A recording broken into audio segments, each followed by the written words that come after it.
Hi and welcome to Elevate Your Wellbeing Contagious Care in this fun session on training our brain.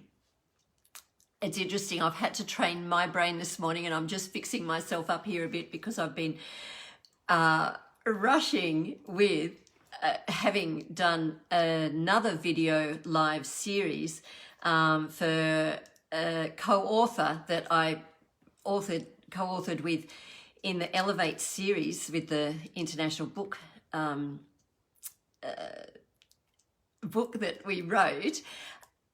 I just did a live for her up in Queensland on a completely different topic. So here I am settling myself in after having taken a few deep breaths and a glass of water. Cheers to everyone.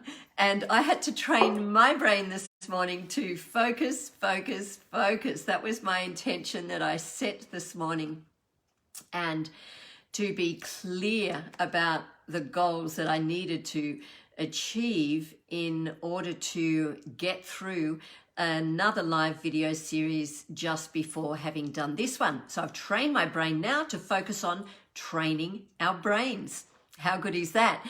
Hello, Mindy, welcome, and Bronwyn, welcome to you. Margaret, hi, and Carol, great to see you, and Terry, lovely. Please, everyone, give a wave, and I'm going to ask you as we start off, because of this really important topic of our brain, I'm going to ask you on a scale of 1 to 10, how well do you think your brain is trained right now?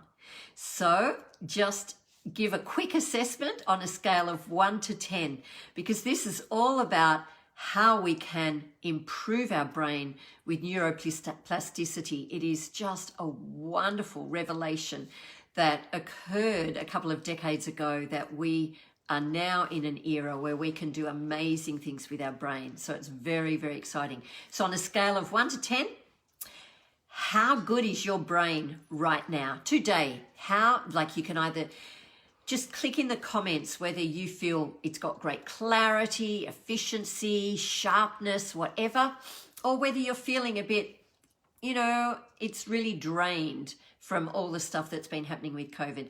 Just put in there how, on a scale of 1 to 10, how trained is your brain right now? Do you feel that it is? Welcome, Kayla. Lovely to see you again. And Richard, welcome, and Mindy. So as we think about this, I'm going to ask you the most obvious question. What is the most valuable, powerful thing on this planet? First person to write the answer, the correct answer. There could be many almost correct answers, but just put in the comments now, what is the most powerful, valuable thing on this planet? Kathy's asking, has everyone got sound?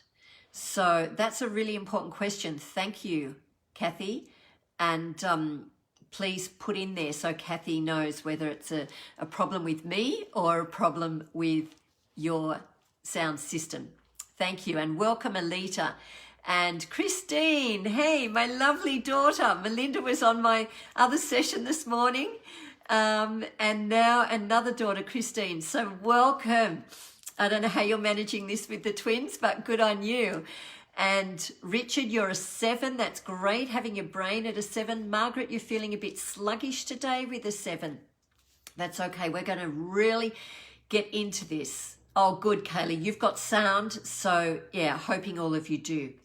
So let's look at this. First person to say what our brains are the most powerful thing. Good on you, Mindy. Well done. Lovely to hear that.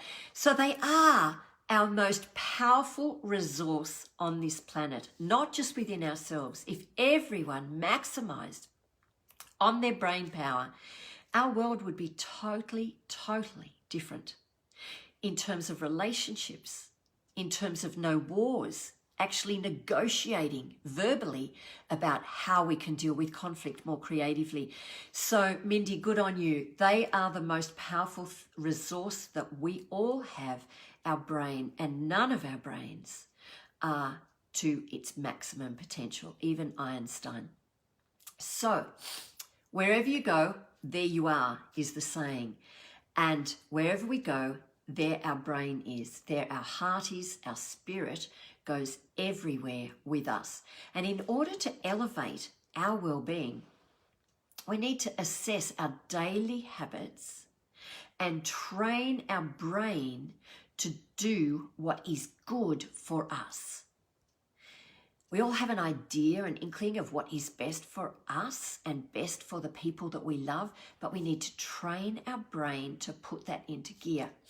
Have you ever wondered why it's so easy to relapse into bad habits and so hard to develop and maintain good habits?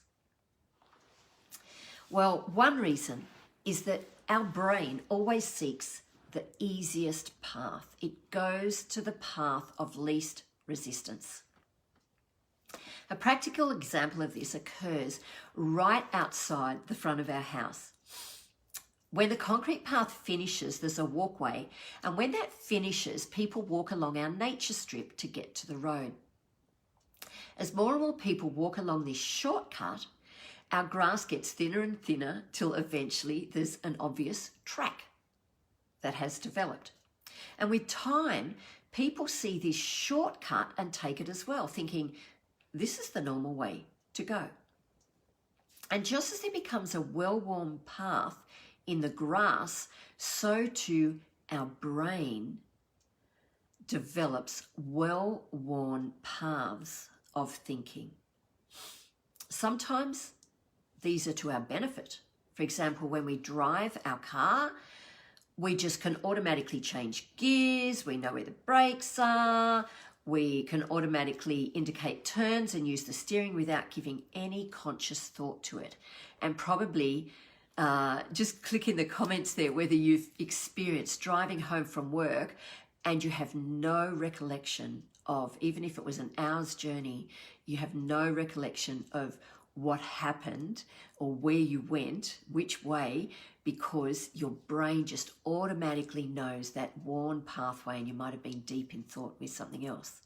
So that's a constructive way of how, a constructive example of how our brains take the well-worn path. But sadly, there's many negative examples of our brain taking the well-worn path. And that is when our thoughts seem to be caught in a negative rut, a repetitive negative thinking that seems to get in the way of us even succeeding a little bit in trying to elevate our well-being, because our thinking, our negative thinking dominates. So, hello, Patty. Welcome to you. After just speaking on your video session in Queensland, it's great to have you here on mine. We're co-authors together, and it's lovely to have you join in. So your habitual patterns and behaviors are nothing other than actualized neural networks. And if you want to change your habits, you must first seek to change the way your neurons are wired together. So that's why it's really important to understand neuroplasticity and how our brain works. So think of it like a series of roads in your mind, a superhighway. If you want to get to the end, if you want to end up in a different location, you must take different roads to get there, other than the old habitual negative pattern of those neural pathways. And this connection of our cells in the brain, I want to give credit to a lot of this material to Ben Harvey from Authentic Education. I learnt this on a 6-day results coaching course I did with him, and it was quite transformational in the way that I thought about the power we actually have in changing our brain. And I'm going to give you a little picture that just describes how our brains work in this way. So myelin is a fatty white substance that surrounds the axon of some nerve cells, forming an electrical insulating layer. And it's essential for the proper functioning of our nervous system. So this is all the parts, the neurons, these fat sausages I'll tell you about in a minute. And here is the enlarged version of the myelin sheath that I'm going to be talking about, and the axon. Now, I'm the most non-scientific person you could ever come across. But I've taken this in and going to explain it to you just really briefly so you can actually capture the power of how we can transform our brain. So the production of the myelin sheath here is called myelination. And in humans, myelination begins in the 3rd trimester. During infancy, myelination occurs quickly, leading to children's fast development, including crawling and walking in their 1st year. And myelin is made by different cell types. And under a microscope, myelin looks like these stringy sausages here. So the more we use a particular thought pattern, the thicker the myelin coating around the nerve becomes, and the faster the nerve signals travel through it. And then it's so much easier the next time for our thoughts to go down that same pathway, like I gave in the example. So you might ask, why is this so important? I want to see, just in the comments, just type in why you think this is so important for us to grasp. Because you see, you can actually wire into your brain what you want. Isn't that powerful? Isn't that enlightening? We can actually wire into our brain what we so desire. Then we can insulate it so it becomes the path of least resistance. And it then becomes your new habit. How?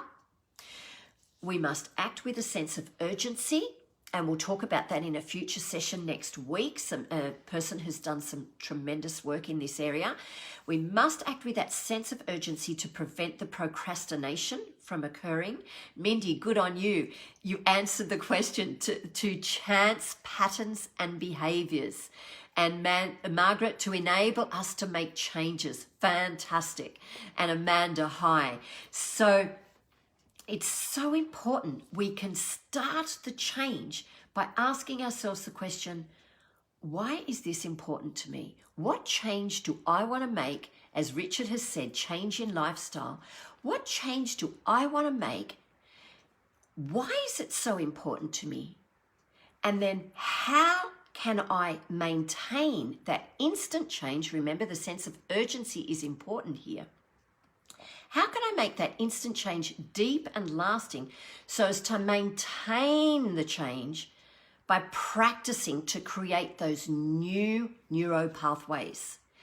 So welcome, Kristen. Great to see you. And Patty, whatever you wrap stays there. You can't unwrap myelin, so you better watch out what you wrap. Neurons that fire together, wire together. I love it, Patty. Patty and I have done the same course, and I'm just getting so excited.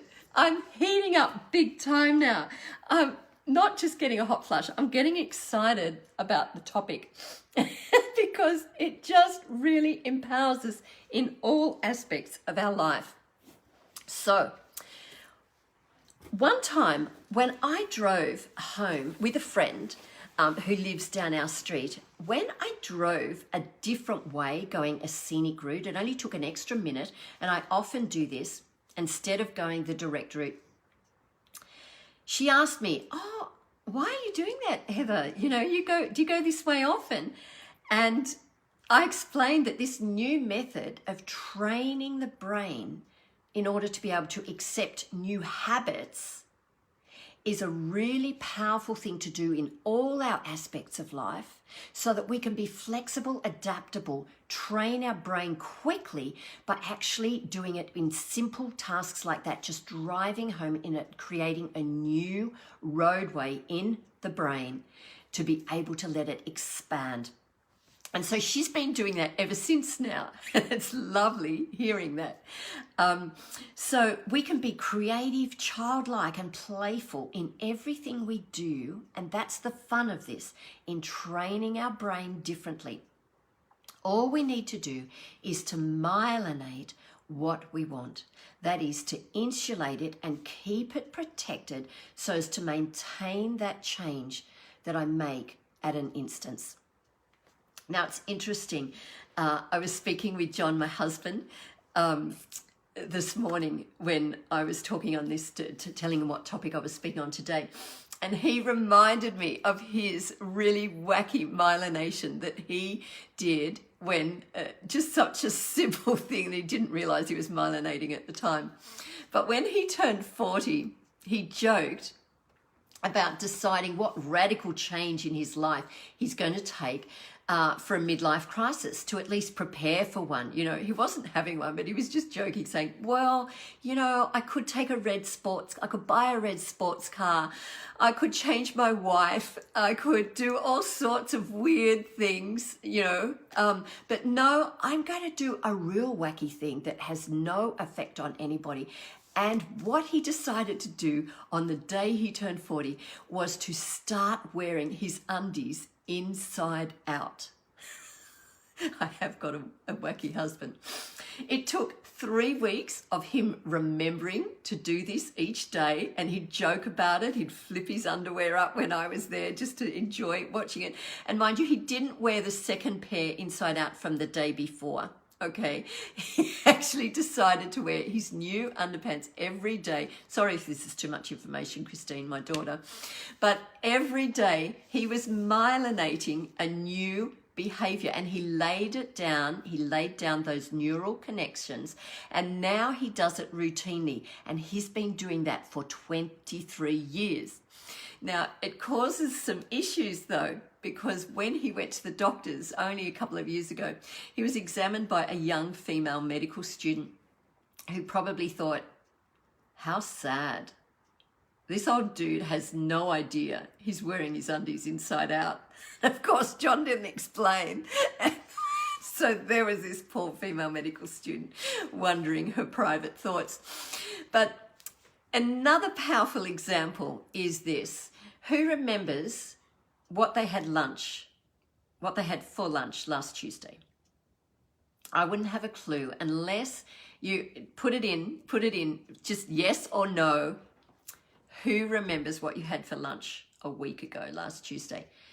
But who of you does remember where you were 19 years ago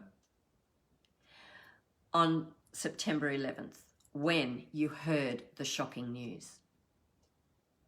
Put in yes or no whether you remember that.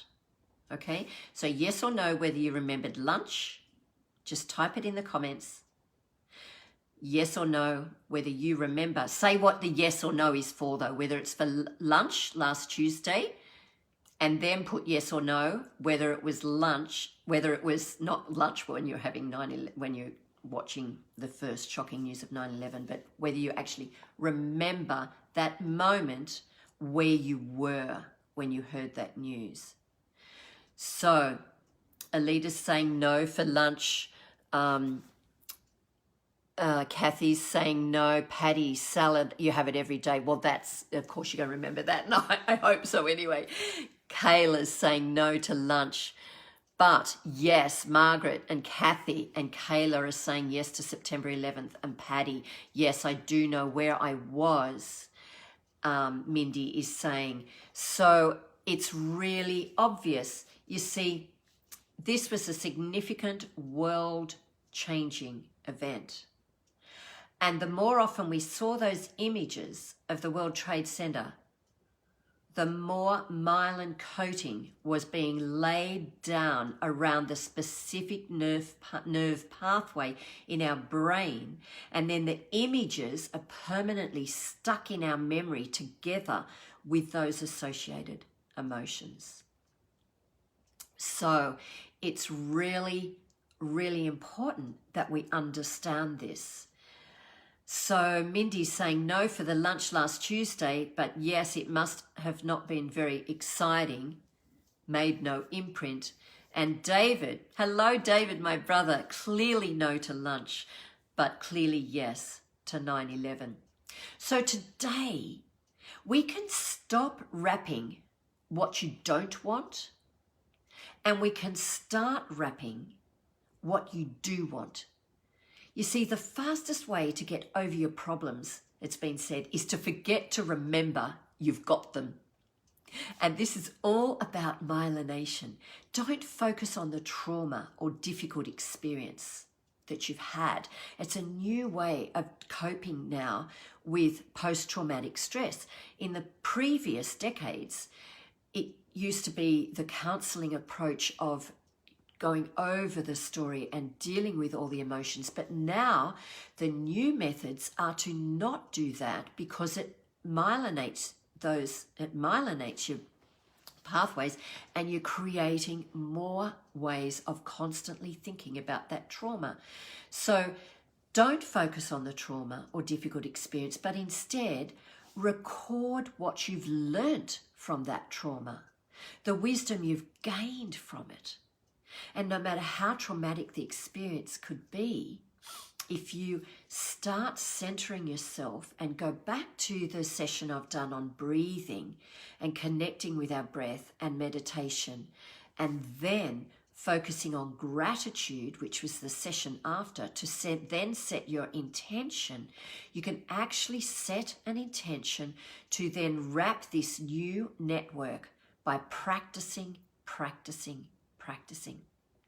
You see, what you do inside your mind is crucial. Successful people imagine what they want to achieve.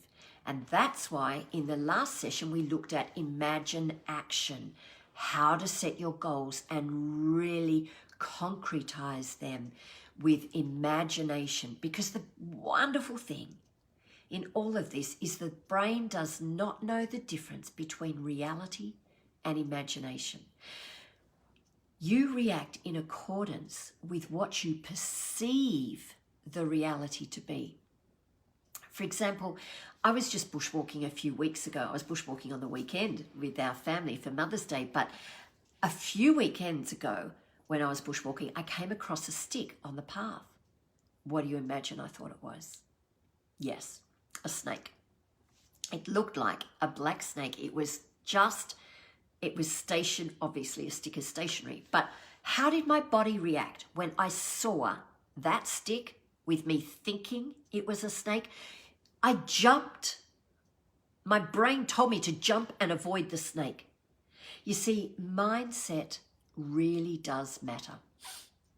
What we think is our reality to our brains. What we think is reality to our brain.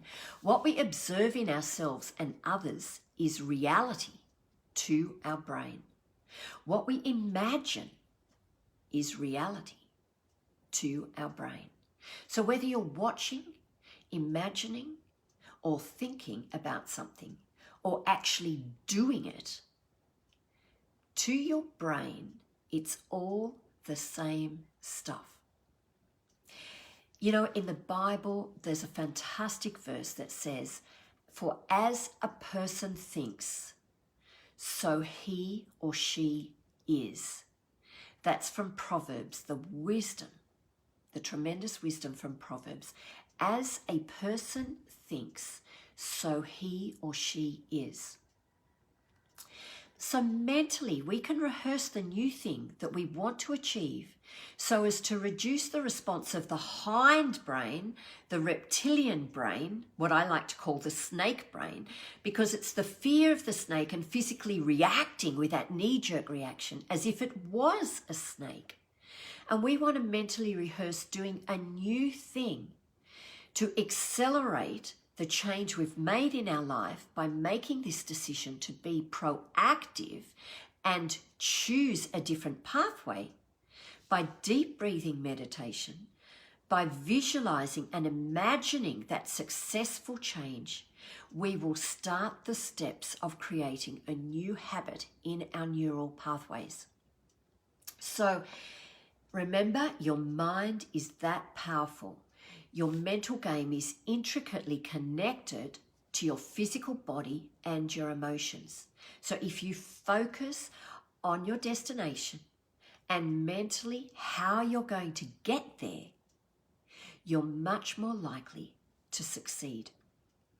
If you focus on being a problem solver, someone who meets challenges with resilience and to stand tall, I actually visualize myself standing like a giraffe when I'm actually scared. I tell my brain, no, Heather, you're tall, you can do this. You are a giraffe. I'm really quite short. I'm only 5 foot 4.5 inches. I think that's 154 centimeters, 164 centimeters.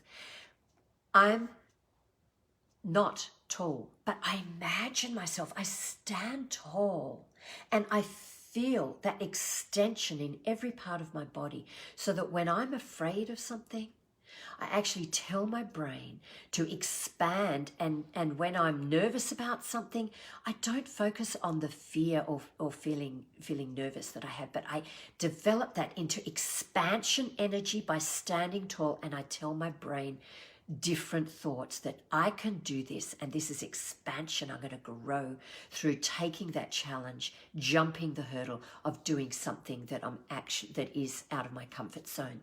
So my question to you is, what are you imagining? What thoughts are you telling your brain? What are you focusing on?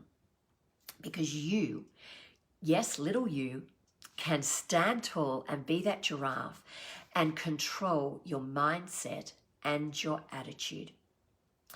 You see, if you focus on your failures or setbacks, whatever you imagine those to be, your body and behavior will respond in that way. Short, depleted. You'll feel demoralized. You'll feel paralyzed, and you'll get stuck in a victim mentality. You'll feel stuck and hopeless. But on the alternative side of that, you can create your beliefs, your thoughts, your perceptions of the world, and you can change that negative, stinking thinking, we called it to our kids, and we still call it, John and I still call it stinking thinking to ourselves. We identify it, we name it. You can't change anything until you've named it.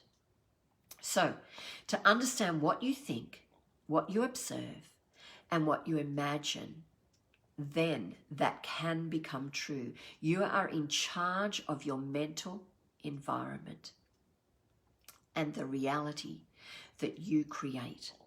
So the brain will choose lazy options. The brain wants to go the easy path.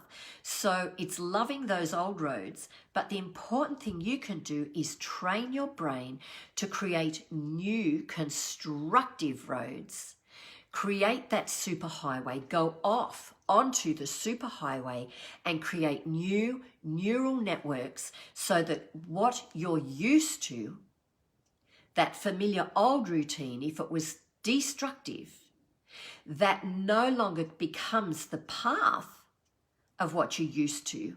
You've created a new superhighway, and that is the new path you're taking. So train your brain to do it differently. Practice, practice, practice. I'm going to finish off with a wonderful quote here, and it's by Henry David Thoreau, and he said this: "A single footstep will not make a path on the earth. So a single thought will not make a pathway in the mind. To make a deep physical path, we walk again and again and again. To make a deep mental path, we must think over and over and over the kind of thoughts we wish to dominate our lives." So my question to you is, what are the thoughts you want to dominate your life? What are the feelings then that will arise from that? And what are the patterns, the habits that you will daily form, and much more easily when you practice those mindful thoughts being kind, being generous, being loving, being a team with others. Rather than thinking of me, think of we. Think of collaborating with the team, whoever that team is in your world. So how are you going to train your thoughts? Go over this session, think about it, share it with a friend, so that then you, in collaboration with your friend, can help to train your brain together and be that accountability for each other. You can develop your tribe by just sharing this video session, this particular one, so that you can equip yourself to elevate your well-being, care in a contagious way, and do so many things in a contagious way by training your brain to do new and wonderful things. So until next session, Thursday at 11, be brave, be life-giving, and let your light shine.